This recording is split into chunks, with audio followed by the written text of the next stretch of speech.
Now, let's move from fashion and gender restrictions to another quirk in 18th century French law, which may sound a little more bizarre, but also quite telling of the times.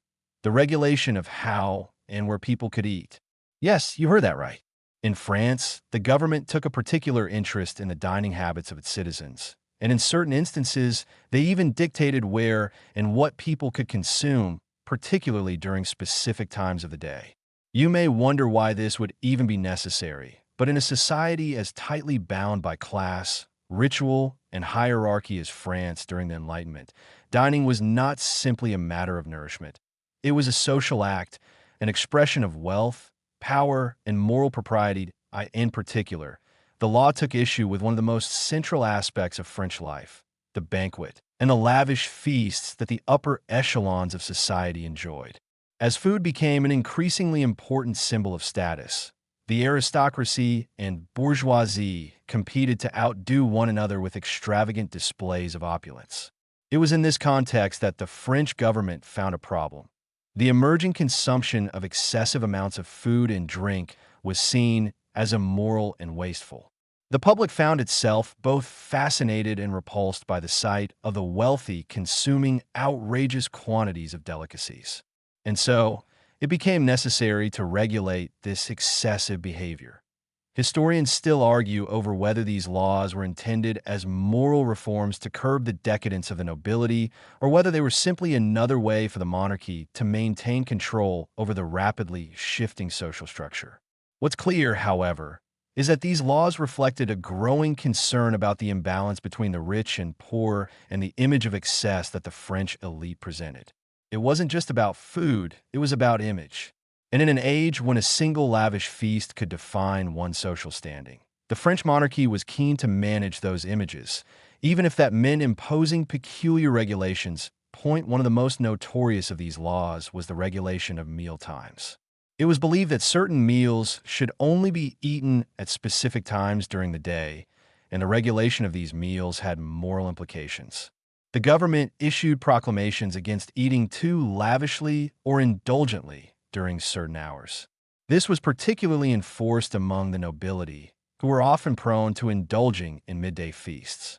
You might picture the spectacle: an opulent table laden with roast meats, fine wines, and cheeses, all being consumed at a time when the general public was expected to be working hard. To some, this seemed wasteful and morally wrong, even scandalous. At the same time, these regulations didn't stop the wealthy from indulging in their extravagant feasts. They just made them more secretive. To avoid public scrutiny and possible punishment, wealthy families would often hold their lavish meals behind closed doors, even more exclusive and secret than before. This created a kind of shadow dining culture, where the rich were still able to flaunt their abundance, but with a layer of secrecy. The problem was, in such a tightly regulated society, it was hard to keep such affairs hidden for long. Word spread, and whispers about underground feasts and illicit banquets grew. The law also tried to manage food waste, another issue of concern at a time when famine and poverty were widespread. It wasn't uncommon for the aristocracy to toss out uneaten food after a grand banquet, contributing to the excess and extravagance that was so deeply frowned upon. As a result, laws were put in place to curb these indulgences. In some cases, large quantities of food were required to be donated to the poor, though it's safe to say that compliance with these laws wasn't always fully embraced by the upper classes. But even if food was technically donated, there was often little genuine concern for those receiving it, more of a just get rid of it approach, which did little to address the broader issue of poverty. The irony here is palpable. The French, known for their gastronomy, seemed to be grappling with the fact that their love of food was both a marker of their prosperity and a glaring reminder of their inequality. It's almost as if the laws were trying to manage not just food consumption, but a growing sense of shame in the presence of widespread suffering. And in the same breath, they highlighted the absurdity of a system where so many went hungry while so few overindulged.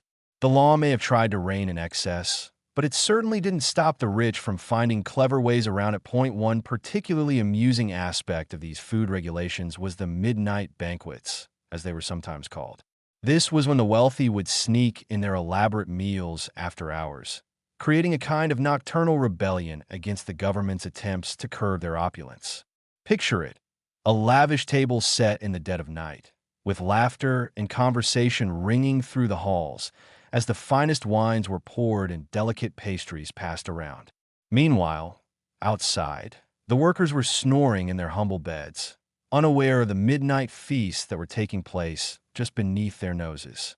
This late-night dining culture would continue to thrive, despite all attempts to stop it, symbolizing the enduring divide between the aristocracy and the working class.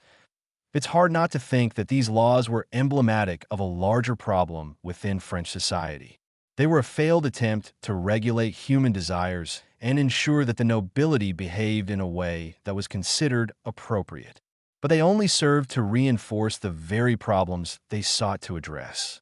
Rather than fostering a sense of unity or fairness, they deepened the divide between the haves and the have-nots.